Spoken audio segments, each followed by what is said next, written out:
Hey everyone, so I just wanted to come circle back around because I'm finishing up with the bone broth. So I kind of have been just sipping on that all weekend long, so I don't really have a ton to put in jars, which is fine.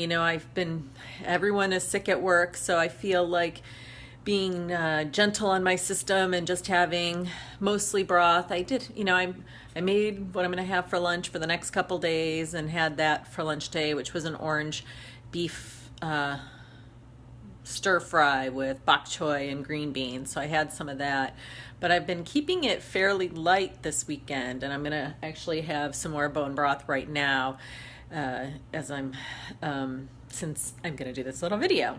So Gwen had asked, what do I do with the bone broth once I'm done with it? And it's really as simple as this.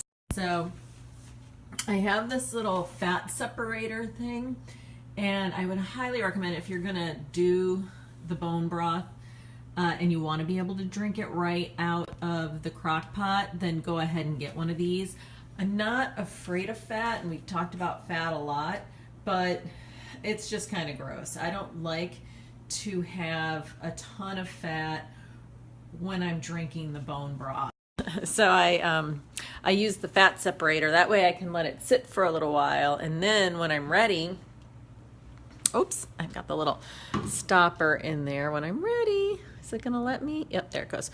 When I'm ready, just dump it in the pan. So I'm just gonna heat it up because I put it out here on the counter a while ago just to let the fat separate. And you don't have to wait for it to completely cool down. I've just been doing other things and haven't really thought, so then I want to make sure the fat stays in there. And I'm just going to heat it up in here on the stove top. I'm going to add a little bit of salt. If I had some frozen vegetables, I could put that in there. If I had some seaweed, I could put some seaweed in there. Used to do that a lot. When I was living in San Francisco, I would just get some scissors and cut it up and put it in the pan as I'm heating it. Or, yeah, I would always add the seaweed right before I ate it. So, and then for whatever I have left, because I probably have maybe a couple of jars. So I have these mason jars that I'll put the broth in, and I might freeze it, we'll see. So I put it, I think we talked about this in another video, where I'll fill it up to about here, put it in the refrigerator, and then put it in the freezer after it's completely cooled down. I want it to be as cold as possible before I put it in the freezer. And yeah, and then it'll just be available. I could either use it just to have a little bowl of soup, or I could, for recipes that call for broth, I can use it instead of any store-bought brand. I could just use what I made. And usually if I'm doing it for anything where the recipe calls for it, I am cutting it in half a little bit, because this stuff has been cooking for days, and it's really seems that the flavor is super concentrated. So I think diluting it, yeah, adding extra water will be help the palatability. So what else do I do with it? That's about it. A lot of times I'll just put it into the thermos and take it with me and drink it at work. So I think of it as a very, it's a broth.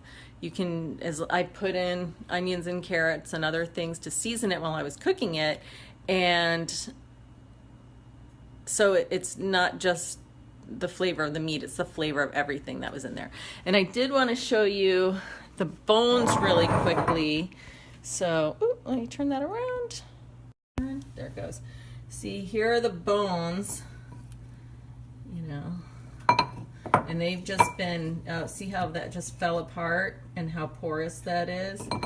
So that's kind of what we're trying to do. We're just trying to suck all the little nutrients out of the bones and getting all the minerals that are stored in the bone pulled out into the broth.